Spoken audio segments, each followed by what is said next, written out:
পুরীর নিমকাঠেই তৈরি হয়েছে বিগ্রহ। উড়িষ্যা সরকার প্রথম কথা হচ্ছে চার ধামকে পঞ্চম ধাম করা যায় না।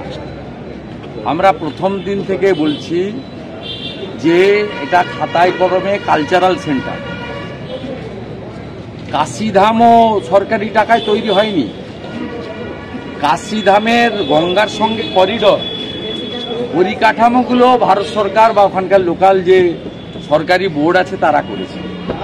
উজ্জয়িনী মহাকালের ক্ষেত্রেও মূল মন্দির কিন্তু হিন্দুদের দ্বারা নির্মিত এবং অধিকাংশ পুরনো মন্দির রাজারা বানিয়ে দিয়েছে। কোনো জায়গায় সরকারি টাকায় ধর্মীয় প্রতিষ্ঠান করা যায় না। খাতায় কলমে এটার নাম হচ্ছে কালচারাল সেন্টার, ট্যুরিজমে একটা ভাস্কর্য। আপনি ধাম মাম লিখবেন, আমি তো সেদিন চ্যালেঞ্জ করেছিলাম যে আপনি টেম্পল লিখুন, মুখে বলছেন মন্দির বানিয়েছেন, টেম্পল লিখছেন না কেন? লিখবে না। কালচারাল সেন্টার লিখলে মিথ্যাচার ধরা পড়ে যাবে। উড়িষ্যা সরকারকে ধন্যবাদ জানাবো, তারা ইনকোয়ারি কমিশন বসিয়েছে এবং তাদের ক্রিমিনাল কেস করা উচিত। যে নিমকাঠ তৃণমূল চুরি করিয়েছে রাজেশ দৈতাপতিকে দিয়ে, রাজেশ দৈতাপতিজির বিরুদ্ধে আমার মনে হয় ক্রিমিনাল অ্যাকশন নেওয়া উচিত এবং তাকে যদি উড়িষ্যা পুলিশ কাস্টডিতে নেয় তাহলে মমতা ব্যানার্জিও অ্যারেস্ট হবে। কারণ ওকে নিমকাঠটা চুরি করতে মমতা ব্যানার্জি বলেছে। চোর মমতা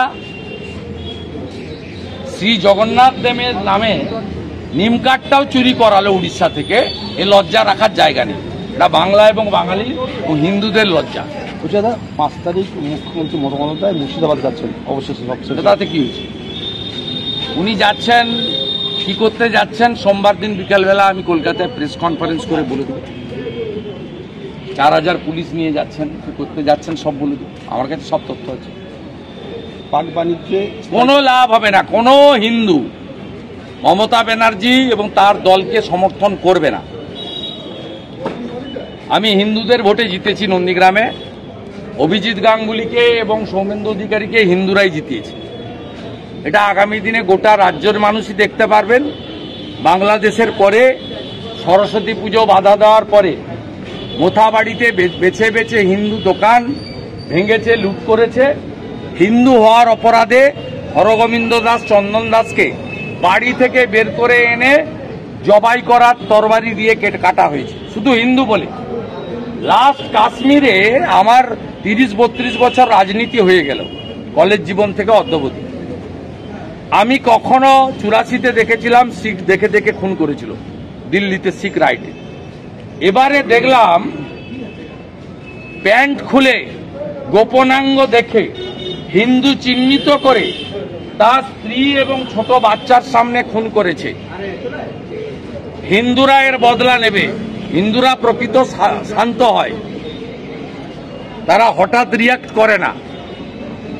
তারা এই পশ্চিমবঙ্গে যে মুসলিম লীগ 2 সরকার আছে, একে উচিত শিক্ষা 26 সালে শুধু হলদিয়া নয়, পূর্ব মেদিনীপুর নয়, গোটা রাজ্যের হিন্দুরা দেবে, এ বিশ্বাস আমার আছে। পাট বাণিজ্যে স্ট্রাইক ভারতের, পাট বাণিজ্যে স্ট্রাইক ভারতের, সম্পূর্ণ আমদানি। আমরা তো রাফেলের স্ট্রাইক চাইছি, তার অপেক্ষায় আছি। ইওকে নিয়ে নেওয়া উচিত। বালুচিস্তানে যারা স্বাধীনতার জন্য লড়ছে তাদেরকে সাপোর্ট দিয়ে দেওয়া উচিত। ব্লো দেম আপ, ভেঙে গুড়িয়ে দাও। ইসরায়েল যেমন গাজাকে একদম মিশিয়ে দিয়েছে মাটিতে, ঘাস নেই। সময় এসেছে পাকিস্তানকে মাটির সঙ্গে মিশিয়ে দেওয়ার জন্য। ওই রকম কোনো একটা মানচিত্র যেন না থাকে, মুছে ফেলা উচিত।